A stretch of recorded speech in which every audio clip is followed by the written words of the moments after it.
What's good, Joe? Welcome to a brand new series, a limited series I'm going to be doing on the channel called Road to Ghost of Tsushima, where I'm actually going for the next 3 weeks leading up to the release of Ghost of Tsushima.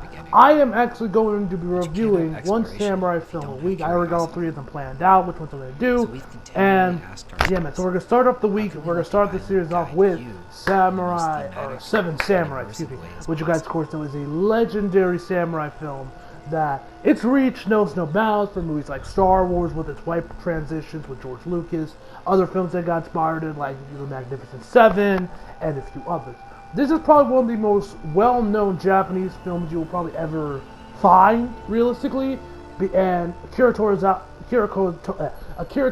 is one of those like legendary directors that almost all of the big names like George Lucas, I mentioned before, has praised the man. And a few other ones. George A. Romero, I think the guy was, or whoever is that guy that did the Taxi Drive. Forget the dude's name. The guy that says the MCU isn't real cinema. Which I think is a fucking retarded statement, but I digress, ladies and gentlemen. I digress. Anyway, so enough of that. What did I think of Samurai 7? I don't know why you think Samurai. Probably because I have Samurai 8 on the mind. What did I think of 7 Samurai? This film is fucking amazing, bro. Akira Kurosawa, in terms of his direction, my god, he has to be one of the... I would almost consider him a Japanese Stanley Kubrick with his shots and how he frames certain things. Now, obviously, their styles are different, but, like, Stanley Kubrick was one of those directors that it was his film because of how his style was, and his shots would always look so well made. Just take The Shining, for example. I know that's like the only movie of his I've seen. Yes, I have not seen fucking 2001: A Space Odyssey. It's on my bucket list. I'll watch it one day, but I have not seen 2001: Space Odyssey. But with The Shining, you know how beautiful that movie looked. It's how it looked, and the shots, and the frame, the shot composition, how it was all framed with like the hotel kind of like engulfing the characters and everything. But yeah. He's kind of like Akira Kurosawa was like on that level, but his style is honestly different, which we'll talk about his style and the way he shoots stuff in a second. Of course, got Ghost of Tsushima gameplay playing because why not? I ain't got anything else samurai related, so fuck it, let's just use the state of play gameplay.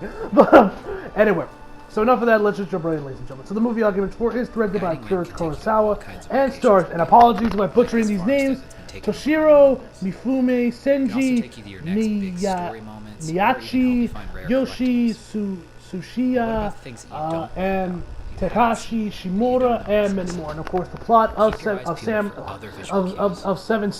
Fuck, I keep messing up the title.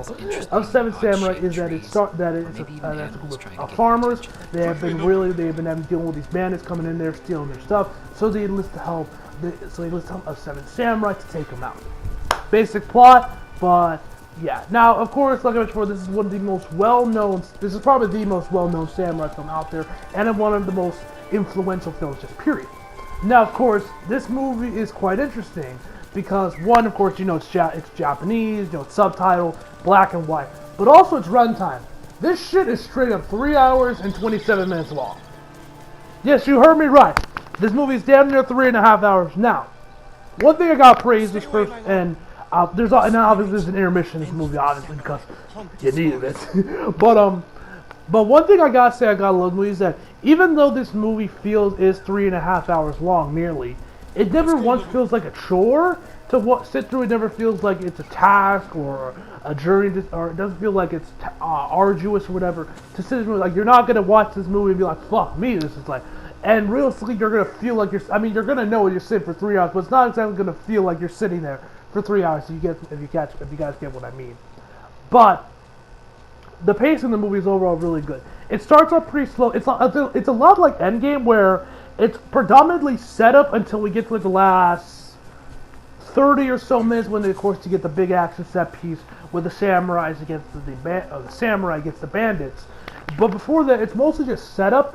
And just a lot of watching the guys just set everything up and everything until we get to the big, bam, action set piece. So that's the first thing I gotta talk about. I love the pace of the movie is actually really damn good. It's slow. I think my man Cerberya said it best. He said, slow but steady, gradual. So the movie overall had some really great pacing, which was good to see, especially considering this movie's runtime. But anyway, one thing I need to talk about is Akira Kurosawa's direction and his use of the camera. You can definitely tell as soon as you watch, as soon as we boot it, you can tell you are in the hands of a master. Like, he is a master of depth. It's honestly quite shocking how much depth he's willing to pull out in there, because, like, I'm gonna be real with y'all. There were so many times when I was watching this movie where I see in the shot I'm looking at as like a green screen shot because it kind of looks like it, but then I realized, wait, this movie was made back in the 50s, so all of this is in camera. It's honestly quite impressive. You guys have seen Seven Samurai. It's really quite impressive when you actually see it. And one other thing that really shows you how great Akira Kurosawa really was is the way he uses movement. Now, this is going to be a bit difficult to explain, but it's kind of like where, like, there's almost always something moving in the frame, whether it's rain or just shit in the bushes moving, where it just makes every shot feel that much more alive, not so much like stilted or whatever. Like, there's this YouTube channel out there called Every Frame a Picture that talks about this beautifully. That does it way better than I ever could. So I'll leave a link. So I'll put that video up in the iCards above for you guys to check it out if you guys have not already.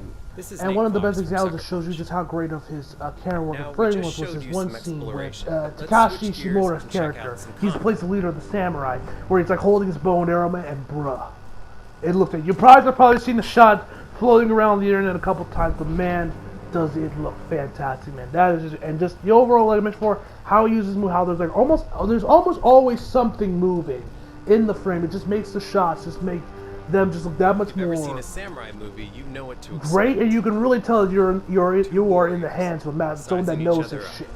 It's quite an experience to watch. It's difficult to explain, but if you guys have seen any of his films, you guys know what I'm talking about. It's really something. It's really something to watch. One other thing I gotta mention is, of course, the cast. The cast overall was great. Of course, the highlight for me, anyway, was Toshiro Mifune, and at least if I pronounced that right, and Takashi Shimura. Toshiro plays the main, pretty much like the main character. He plays as you can see, the models are everywhere on the side. Hyocho, I think that's how you say his name. I'm probably gonna butcher his name. Who is like almost like the main character of the film. There's really three main characters. There's the youngest of the samurais, which his name slipped in my mind. You have, of course, Takashi Shimura's character, as well as, of course, Hyocho. But Hyocho is probably the main character, and I gotta say, he is probably like my favorite character. Him and Takashi Shimura's characters are probably my favorites in the entire film. Takashi Shimura, because he plays the leader of the samurai, and he just always has his command and presence off screen. I love the way he portrays his character and all that shit. He's just a great character to just watch. Such great. But Toshiro is like, if I also could compare him to anyone, he's a lot like Goku from Dragon Ball, which actually Chris Stuckman actually in his review of the film they wrote below like 2 years ago. You actually mentioned if like he was wondering if Akira Toriyama was inspired by him when he wrote Goku from Dragon, because they're a lot similar. They both love to fight. They're both kind of oblivious at times, and they're always kind-hearted people. Like when I watch the movie, I can definitely see the Goku comparisons, and I'm really curious if that's actually if Akira Toriyama got inspired for Goku from it. Okay. So but he's great. Like it's meant for, he's more of the comic relief character. But the good thing about him is like this is how comic relief characters are. It's a lot like the comic relief characters in Power Rangers Jungle Fury, where like you got like RJ and that I forget the other girl's name, the one with the glasses, where they're both kind of the comic relief character, but they're not solely that. They both have their own arcs and they both have their own characters. RJ in particular, I just fucking love RJ. He's definitely like probably one of my favorite characters in Jungle Fury, but. Hyocho, he's most of the comic relief, but he does have those moments where, especially when we finally start to learn his backstory and why he is actually here helping in this village, it really makes his character gives him a lot more depth, and doesn't make him so one-dimensional. You're like, oh, he's just a comic relief character that's just kind of oblivious. No, there's more to this guy than meets the eye when you actually watch the film. But I gotta say, whenever we do see the slapstick, this man is fucking hilarious. Like there's this one time where he's chasing down where he's like riding on horseback, but his horse doesn't want to move. So he's like, "Don't move, you useless mule!" And then he like slaps that, but then the horse just starts running away from it. He just starts chasing after it. that's one of the many scenes that I love about this movie. Like but the slapstick comedy here is great. One other thing I also got to praise about this movie is that I love the message this movie has, where it's like, you know, about rising people up rather than breaking them down, which is a nice change of pace considering the world we live in today with cancel culture. Oh God, fuck cancel culture. But the message that Akira Kurosawa put in this movie was a nice little change of pace, and I really enjoy a movie that actually has that kind of message about building people up and not breaking them down. So you have that. Like, and also, I gotta say this right here: the movie's in black and white, but I think I can speak, and I'm probably gonna sound like some fucking cinema snob when I say this, but I don't care. Can we all agree that black and white is a lost art?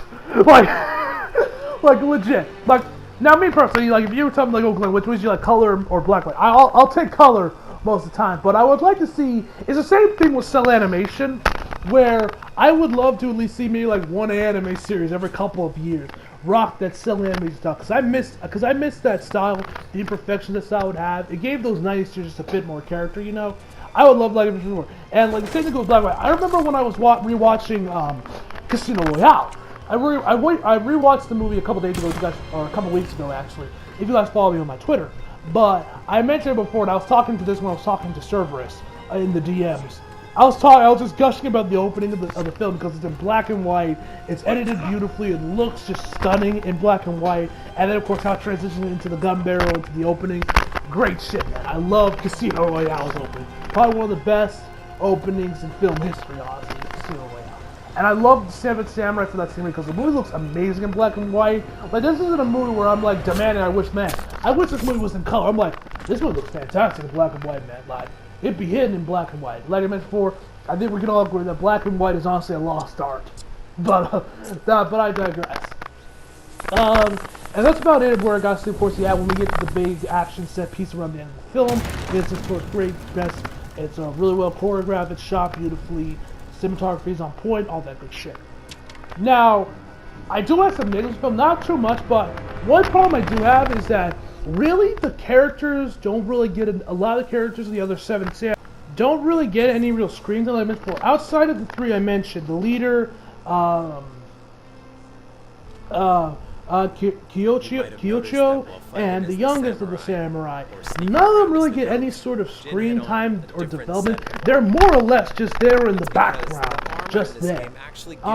That's one of the main. That's one of them, because since you consider this movie 3.5 hours long, it's kind of surprising that you can use that time to expand on the other characters. But what else?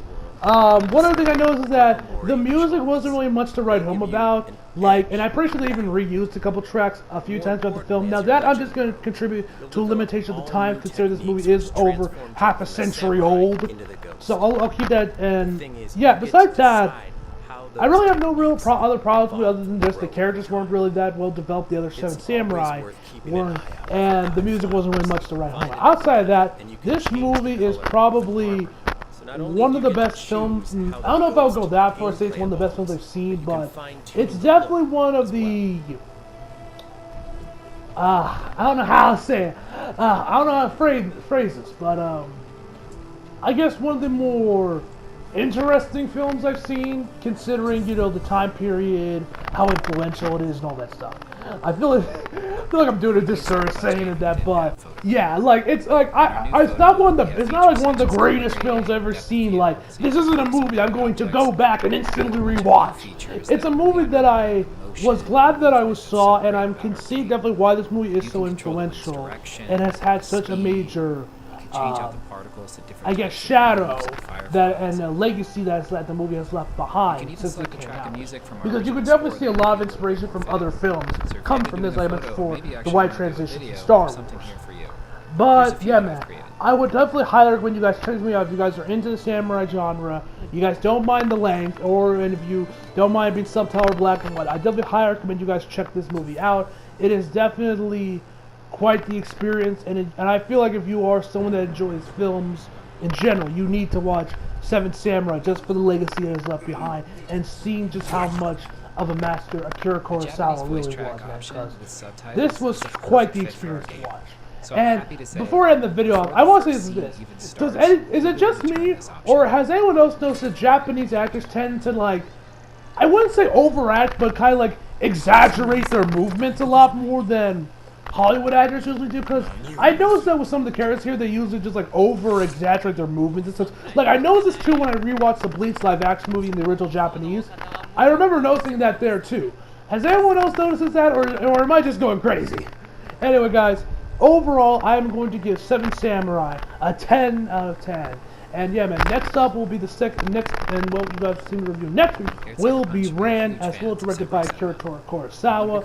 And I believe that was one of the last movies he made before he finally retired and ended up passing away.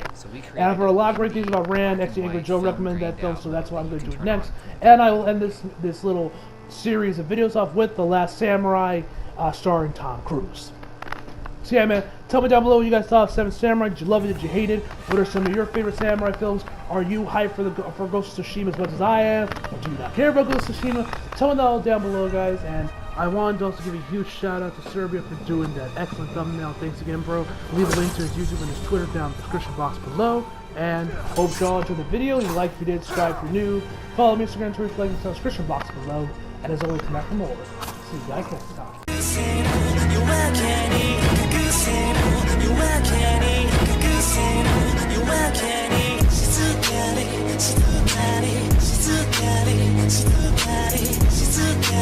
She's